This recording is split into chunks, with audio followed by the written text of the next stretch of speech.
Dear Hozier, Dear Hozier, recently my family, parents, sisters, brother, sisters' husbands, sisters' sons, me, assembled to have our photos taken.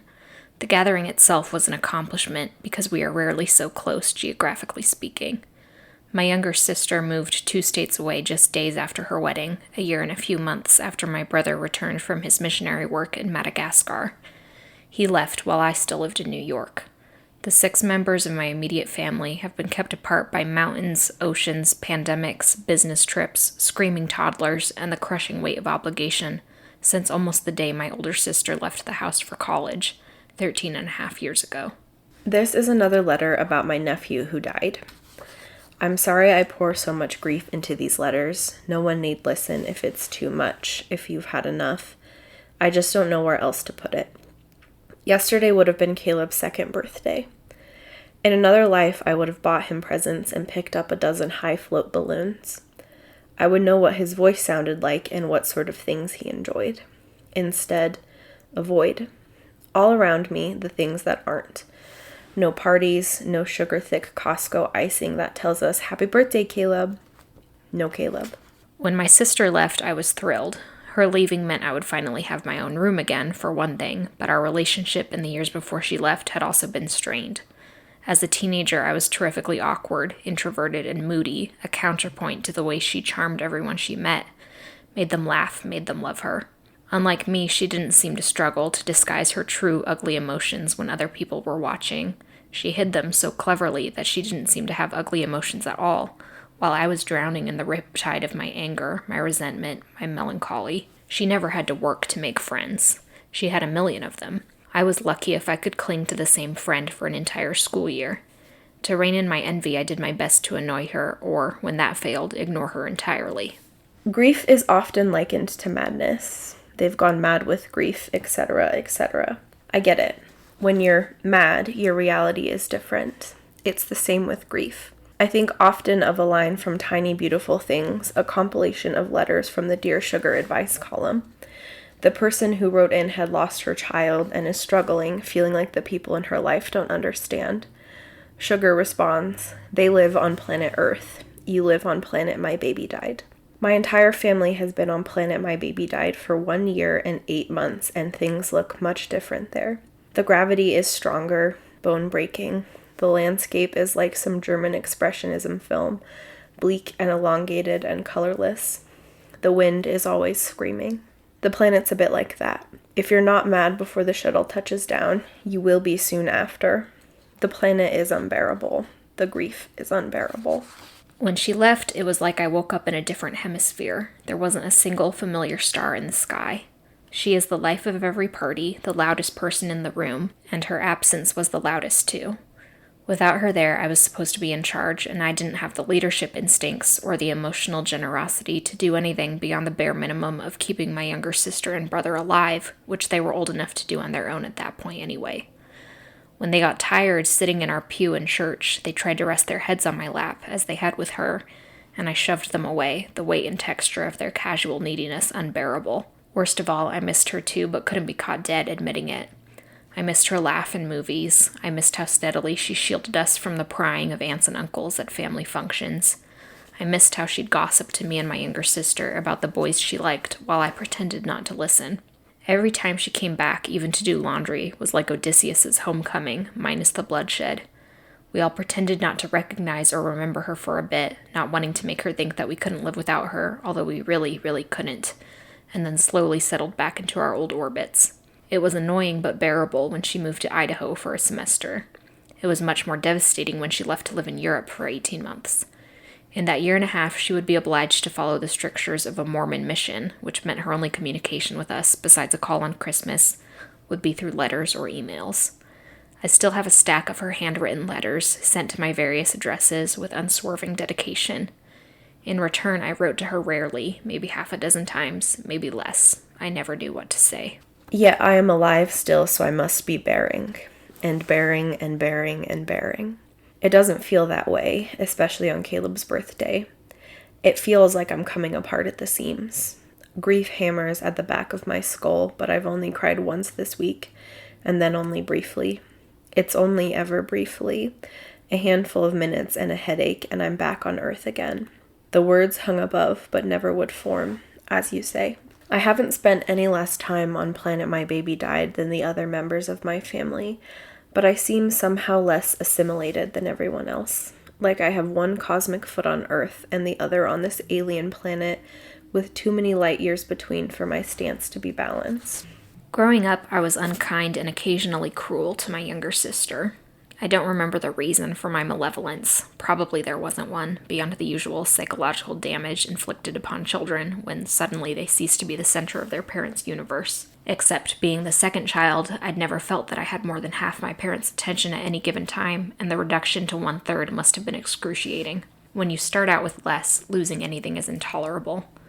But I'm making excuses the way Cain must have about Abel, though this isn't a story that ends in murder. It isn't a story that ends at all. My parents are both introverted, though they're able to throw on masks to hide their discomfort around people, their longing to be somewhere quiet by themselves. It's the same with my older sister, though she's a tougher nut to crack. Regardless, I was well versed in spotting the thin line of daylight between reality and fiction, fluent in falsehoods before I mastered English, and I think what really bothered me about my little sister was that there was no line at all. She is sincere in her affection, her delight, her laughter, her hurt, her frustration. Her honesty makes her vulnerable and, in turn, makes her easy to love. It's incredibly dangerous being her, but she never seemed to see it. I saw it like I saw everything, and maybe in some horrible way I was trying to thicken her skin. Maybe I was trying to turn her into me, armored and venomous. Or maybe I was just, as always, jealous. I've never grieved loudly for Caleb. I've never given over to or been consumed by the grief enough to go a little mad. I know this because I've seen my family lose their minds over and over again. I've heard the recording, cruelly captured on a Ring doorbell because programmers don't teach cameras about private moments, of Caleb's mother screaming as the paramedics loaded Caleb into the ambulance. On her knees in the front yard, wailing. All the grief and horror of a Greek komos pouring out of her, spilling onto the lawn, flooding down the street, rising above the frequency of the sirens. The recording froze me. It was horrible, violent, visceral. The type of agony you never hope to hear in your life, and it kept going. One scream following another. Horrible, but true. That was grief. Raw, straight from the hive. There are other examples too, but those people and stories are more private, so I'll keep them in my family, but those too contain unfiltered grief madness. I'd grown up enough by the time I left the house that I was no longer getting disappointed looks from my parents every time I spoke to my sister. Somewhere along the line, I'd crossed directly from bullying to fierce protectiveness without passing go. When she had an accident in middle school involving a pencil and a heavily bleeding scalp wound, I was the one to pick her up from the nurse's office and ease her over the line from crying to laughing. When she was diagnosed with diabetes during my sophomore year of college, I went to her hospital room burdened with books and DVDs. While she watched Mean Girls, I read Wikipedia articles about her illness and the unregulated costs of insulin. I've never been the first person she goes to when her heart is broken, but often I am the one to pick her up from the airport. But me, I, as this song so deftly puts it, couldn't whisper when you needed it shouted. I cry infrequently and alone. I write letters to a man who doesn't know I exist. I spent the days, weeks, months following Caleb's death doing things like cutting watermelon for the funeral reception and finishing my year-end reports at work. In a phrase, keeping it together. In part, that's just how I'm made. I was raised to keep it together. A Southern matriarch nose-to-the-grindstone attitude passed down from my mother that ensures I'd make sure the silverware was set and the guests were fed, no matter what personal tragedy or biblical plague. Other people get to fall apart. I have to keep it together. It, whatever that is, appearances or the clock or my family's fracturing reality. I hold my mother's hand while she talks to the police. I stand in a corner and become a receptacle for all my stepmother's guilt and confusion about being around when she's not really family. I hug my father after the funeral service. I buy bagels. I play with my nephew, Caleb's brother. I take on new projects at work. I help my other brother, not Caleb's father, move to Washington. I keep it together. I am dependable.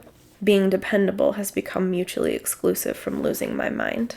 My brother is an alien creature. He loves the outdoors, loves playing rough and dirty, loves the adrenaline punch of his body both cutting through and being consumed by the world.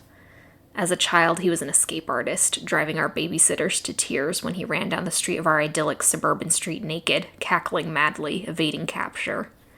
From that moment on, his feet have been blackened by asphalt, his skin tan and scarred, his muscles straining. By the time he was 10, he knew precisely how to get around my parents' rigorous rules.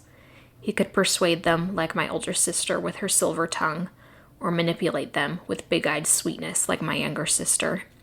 When that failed, he could follow my map, which involved a lot of lies of omission, blending into the shadows, and emotional outbursts. And all things being equal, there was always the strength of his own unwavering logic. We joke that he's spoiled, that my parents went easy on him, but really if he had it easier, it was just because he was more fluid than the rest of us. He had more strategies to pick from. He counterbalances this with moments of elegance and intellectualism. In high school, he used to recover from his cross-country team practices with long bubble baths. Unlike the rest of us, he isn't afraid to have political opinions where our dad can hear him. He spends all his free time traveling, but never seems to get bad grades. He parties with his friends and dutifully visits our grandma. He has tattoos on his upper thighs where he can easily hide them, but he grows his hair long as if to spite everyone who's ever recommended he wear it short. Sometimes when I talk to him, I feel like I'm interviewing for a job. Sometimes when I watch him and my mom interact, the way they tease each other with the hard-won camaraderie of two people who lived basically alone with my dad's workaholism, I laugh so hard I cry. Is something wrong with me that I have never shouted my grief? My therapist says it's about control, that to lose myself to grief in that way would require giving up control of myself and the situation, which is not something I'm able to do easily. But I want to do it, for Caleb if not for myself. How else can I prove that I loved him? 4 months on Earth is not long enough for me to know much about him. He loved music therapy. He had a congenital heart defect. I loved him. These 3 facts are just about all I have, and it's not much to base memorials on. I have a playlist of songs that make me think of him. I donate to organizations that support medical research or support children in hospitals and their families. But what is that? Those are things, those are pantomimes. They can't replace the lifelong project of loving a child and watching him grow. How do I honor that? How do I prove to the world, and more importantly to Caleb, if he is out there somewhere and able to see me, that I was ready to be his aunt through all the phases and mistakes of his beautiful life, loving him all the while. Loving him until the day I die, which was supposed to come first. I have all this love stored up, Caleb specific, 60, 70 years of it, and nowhere to put it. How else can I give it to him except by grieving? It was my brother, I think, who used to tease me by telling me he loves me. If you think that's an odd way to tease someone, you're correct. To understand it, you have to squint through the murky waters of sincerity and artifice underpinning it. You also have to remember my inability to let my siblings rest their heads on my shoulder or my lap. In an earlier letter, I talked about how bad I am at giving hugs. Know this, my discomfort with physical affection is matched only by my discomfort with verbal affection. So when my brother would seek me out before he went to bed, him, barefoot, pajama-clad, grinning slyly, me, adolescent, spotted with acne, hunched over a computer, and say, "I love you," in a sing-song voice, of course he meant it, but he was also doing what younger siblings do best and provoking me. How would I respond this time? Would I manage a gruff "you too"? Far more likely would I give him the evil eye. I was in those days bigger and stronger than him, but he could be sure of winning this particular interaction. Anyone who tells you that sibling rivalry is just vying for parental attention doesn't understand the nuances of competition. Having siblings is like being released onto the set of a reality TV show with no rules, no prize, and no alcohol. I should be impaling myself on thorns, or running to that God, that man, that Holy Ghost with his crown of thorns, grabbing him by his shoulders as I scream and scream with every despicable ounce of my fallen humanity. Where is his grace in this? What value is there in this unanswered prayer? Where is my nephew? Where is my nephew? I have always loved my brother, despite how mysterious he is to me, and I loved my sisters even when I was snarling at them, but I couldn't say it, couldn't show it. It's like this song. I couldn't utter my love when it counted, the words hung above but never would form. It was more embarrassing to be sincere, to be vulnerable, than to be so obviously inadequate. I no longer know if I was withholding something from them or from myself. Certainly if they ever went to bed wondering whether I did love them, whether I was in fact capable of it, I went to bed as many nights thinking that I wasn't allowed to love them until I loved myself. It's in the Bible, which my family read every night, huddled around the coffee table. Love thy neighbor, or thy brother, or thy sister, as thyself. Every day as I got older, I learned better how to make strangers, acquaintances, even friends think that I was self-assured and untouchable. False confidence was ready-made armor, but I let it slip at home. With my family, I was at my rawest, which meant my angriest, my most scared, my most terrified of loving anyone the wrong way. The only thing I ever gave Caleb was a bouquet of flowers that he never got to see. It was for one of his surgeries, to wish him luck and let him know I was thinking of him. I commissioned a local florist to make it, but they couldn't have flowers in the CICU, so it sat on a desk at home until it wilted, unwatered, because no one waters flowers while their baby is in the hospital. It was silly. Was it silly? No one could visit Caleb in the hospital except his parents. COVID protocols. All I had was gestures, empty and unhelpful as they may be. Nothing's changed. I am still armed only with gestures. I have a photo of the bouquet. Sometimes I think maybe I'll get it tattooed over my heart. After my family posed for our photographs, everyone teased me about my physical stiffness, how difficult it was to squeeze me with the rest of them into the same frame. I hovered my hands over their shoulders when I should have been pulling them closer. I am 29 years old and still fumbling the simplest forms of casual affection. It's easy to kiss my nephew's hot, sweaty foreheads in a way it has never been easy to hug or be hugged by my siblings. Maybe because they, unlike the rest of us, don't know about the unanswered letters, the vicious words, the distance. They are unburdened by baggage. Because I won't go mad with grief. I know myself better than that. My therapist is right that I don't give up control easily, and besides, I'm not sure I believe in catharsis anymore. I don't know if wailing or weeping would do any good. Instead of going mad with grief, I'm going weary with it. That's the stronger gravity on planet my baby died, worming its way into my bones. I struggle to focus on anything. I have nothing in me to offer creatively. Every word I've put on the page since that day has taken as much effort as holding up the sky. I'm isolating. I know I'm isolating, but I'm tired. I don't have the energy for other people. Most people, somewhere between 80 and 85% of us, have siblings.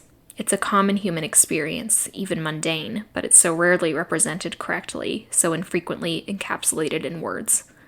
Most of us don't want to admit that some of the longest and most important relationships of our lives have nothing to do with our personal choices. We're born into families whether we like it or not. That sort of powerlessness is devastating, and you're lucky if you can ever come to terms with it, let alone achieve a truce with these fools you're stuck with. By all laws of history and warfare, my aggressive isolationism in my formative years should have left me lonely and without resources. Except that here the metaphor fails, and we're not countries sharing borders after all. We're people, born with the love built in, helpless to that too, even when words and gestures over and over and over fail. By some miracle of nature, we keep coming back together, despite the miles and despite my silences. Thank God, because I love them.